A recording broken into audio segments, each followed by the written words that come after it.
It sure is hot today. Yes, sir it is. Here, I'll take some of that. It sure is hot today, huh? Yeah. Oh, thank you. Ain't nothing better than water out of a gourd dipper, is there? No? You know, we agree on quite a bit of stuff, you know? Like what?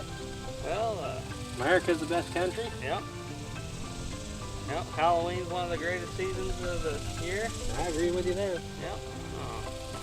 Smith & Wesson's the greatest firearms company ever was.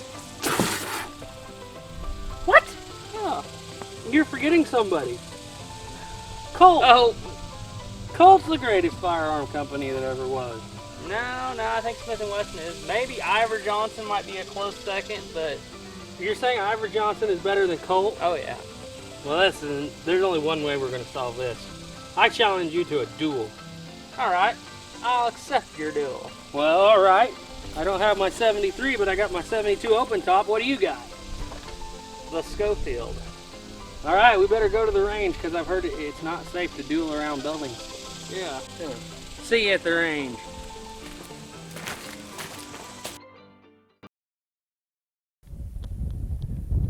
All right, so here's what we're going to do.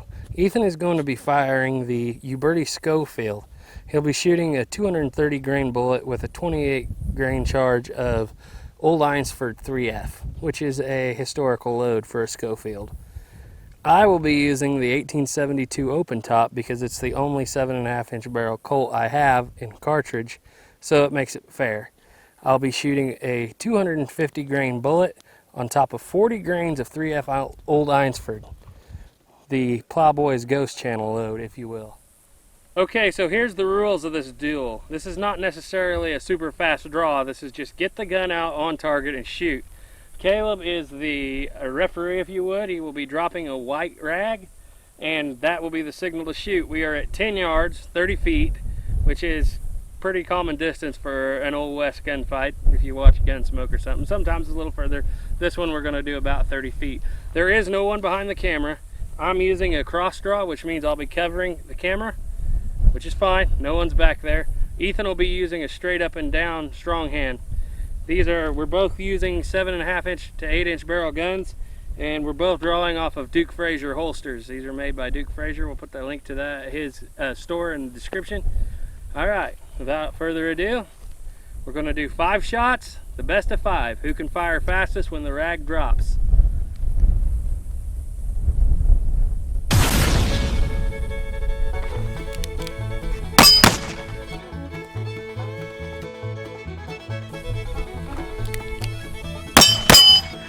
In the words of the great Wyatt Earp, sometimes you gotta go ahead and take your time in a hurry.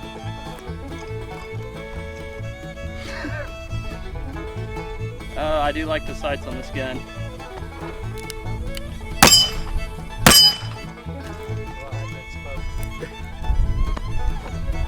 Ah!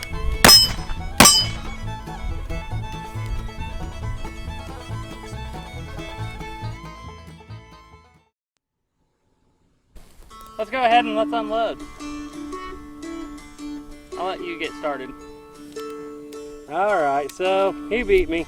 This gun tends to shoot a little high, and I didn't account for that even at 10 yards. I shot over with 2 shots.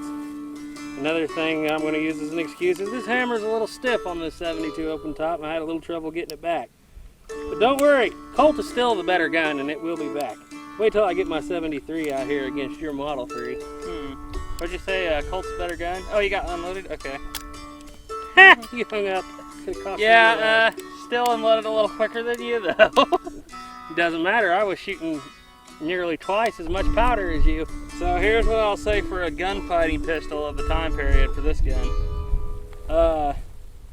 First of all, love the sights. They were very quick to acquire. You have a very large notch in this rear sight. You have a very large brass front sight. Some other things I liked, really liked the trigger. Felt real good in the hand. Now the thumb, yeah, my thumb still don't work very good. That's one of my excuses, but the hammer's a little awkward to reach up there and grab, especially, well, like I said, this thumb doesn't bend all the way.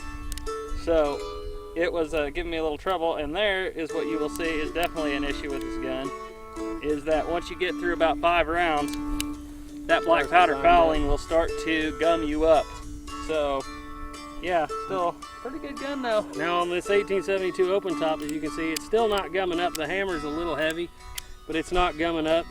My sights are a completely different story. My sights are no longer in the hammer like cap and ball. On the 1872 open top, there's this little bitty groove back here. So I'm really, when I'm trying to get up there and shoot, which I know it's still not real fast, I'm not even looking at the rear sight. I'm just looking at that front sight on the target and try to pull the trigger. But anyway, that's all we have for this. I still say Colt's better. Maybe the Schofield is a little better than the 72 open top. I don't know. You be the judge.